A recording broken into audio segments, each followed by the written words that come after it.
En el barrio de don Ernesto, la vida transcurría sin sobresaltos. A sus 63 años, este viudo encontraba su rutina en el cuidado de su pequeño huerto y en las tardes tranquilas, meciéndose en su porche con una taza de café. El tiempo parecía haberse detenido en su casa, un refugio de orden y silencio, en donde el mayor evento del día era el ladrido de un perro a lo lejos, o el zumbido del camión repartidor. Sus días estaban marcados por la costumbre, una calma predecible que llenaba sus horas vacías. Don Ernesto no esperaba nada nuevo, no buscaba nada distinto, simplemente vivía, un día a la vez, rodeado de los fantasmas de sus recuerdos. Pero una tarde fría, cuando el sol comenzaba a esconderse y teñía el cielo de tonos anaranjados, un sonido rompió la monotonía. Alguien golpeaba su puerta. No era un toque suave y educado, sino golpes urgentes,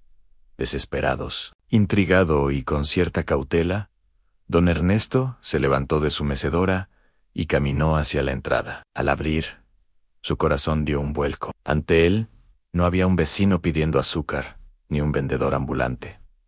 Había un niño de no más de 8 años. Su ropa estaba sucia, su cabello revuelto, pero lo que realmente lava la sangre eran sus ojos. Estaban abiertos de par en par, llenos de lágrimas contenidas y un miedo tan profundo que parecía palpable. El pequeño temblaba, no solo por el frío, sino por algo mucho más oscuro. Con una voz apenas audible, un susurro que se quebró en el aire, dijo las palabras que cambiarían la vida de don Ernesto para siempre en señor. Por favor, no quiero volver a mi casa. En ese instante, el mundo silencioso y predecible de don Ernesto se hizo añicos. El universo entero pareció detenerse, enfocado en aquel pequeño ser desvalido que buscaba refugio en su puerta. Sin pensarlo 2 veces, movido por un instinto que no sabía que poseía, se hizo a un lado, y con un gesto suave, le indicó que pasara. El niño entró con timidez, mirando a su alrededor como si esperara que una amenaza saltara desde las sombras. Lo primero que hizo don Ernesto fue llevarlo a la cocina. Le preparó un plato de sopa caliente y un pan. El pequeño comía con una voracidad que revelaba un hambre antigua, no solo de comida, sino de seguridad y afecto. Comía sin levantar la vista del plato, como si temiera que alguien se lo fuera a arrebatar. Cuando terminó, y con el calor de la comida recorriendo su cuerpo, el niño pareció relajarse un poco. Don Ernesto se sentó frente a él, sin presionar, simplemente esperando. Finalmente, el pequeño levantó la mirada, y con la confianza que solo un niño desesperado puede depositar en un extraño, confesó su secreto. Huía de su casa, de un padrastro, cuya crueldad se manifestaba en gritos y golpes. Mientras hablaba se remangó casi inconscientemente, revelando moratones violáceos en sus delgados brazos, marcas que contaban una historia de dolor que ninguna palabra podría describir por completo. El corazón de don Ernesto se encogió. El dilema lo golpeó con la fuerza de un huracán.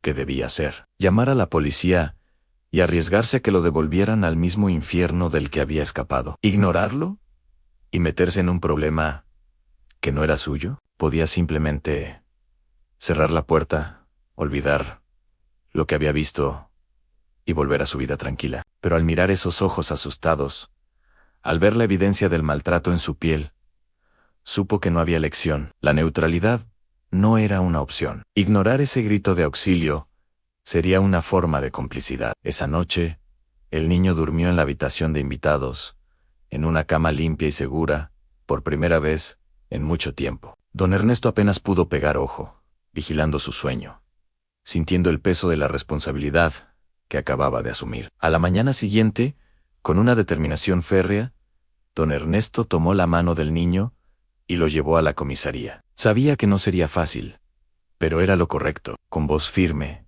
relató todo lo que el pequeño le había contado y mostró las pruebas de la violencia. Su declaración activó el protocolo. El caso fue derivado a la Fiscalía de Familia y un complejo proceso legal se puso en marcha. Para el niño, aquello era un mundo aterrador de extraños, preguntas y procedimientos incomprensibles. Pero ya no estaba solo. Don Ernesto se convirtió en su sombra, en su guardián. Lo acompañó a cada cita con los psicólogos, a cada entrevista con los trabajadores sociales, a cada audiencia. No entendía de leyes ni de burocracia, pero entendía de humanidad. Su simple presencia era un ancla para el pequeño, en medio de la tormenta. Cuando la historia se conoció en el barrio, esa comunidad que antes parecía dormida, despertó. La gente, que antes solo saludaba a don Ernesto desde lejos, comenzó a aparecer en su puerta. Una vecina trajo ropa casi nueva, que le había quedado pequeña a su nieto. Otro llegó con bolsas de comida. Las madres del barrio se turnaban para jugar con el niño en el jardín, llenando sus tardes de risas, que poco a poco fueron borrando el sonido de los gritos. El pequeño, que había llegado como un animalito herido, empezó a sanar. Descubrió lo que era tener una red de apoyo, una comunidad que lo protegía. Y lo más importante, comenzó a recuperar su sonrisa, esa que la violencia le había robado. Don Ernesto observaba todo desde su mecedora.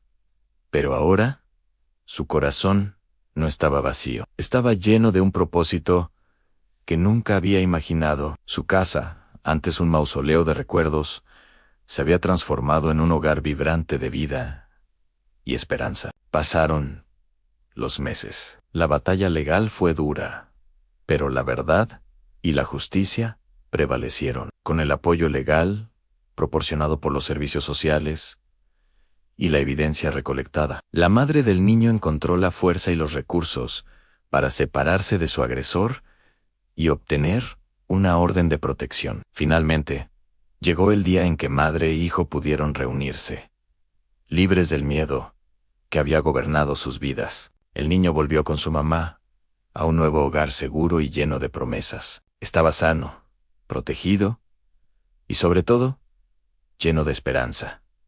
Pero su vínculo con don Ernesto no terminó ahí. El anciano no era solo el hombre que le abrió la puerta. Se había convertido en su abuelo, en su héroe silencioso. El niño y su madre lo visitaban cada fin de semana. Jugaban en el huerto, tomaban limonada en el porche y llenaban la casa de esa alegría que tanto le había faltado. La vida de don Ernesto, antes una sucesión de días grises y solitarios, ahora tenía un nuevo significado. Había encontrado un propósito en el acto más simple y a la vez más profundo, en cuidar, acompañar y amar sin esperar nada a cambio. Su existencia rutinaria se había transformado en una aventura de afecto y conexión. Descubrió que la verdadera riqueza no estaba en la tranquilidad de la soledad, sino en el calor de un corazón agradecido. Aquel niño no solo había tocado a su puerta, había derribado los muros de su soledad y le había enseñado a vivir de nuevo. Esta historia nos recuerda una verdad fundamental a veces.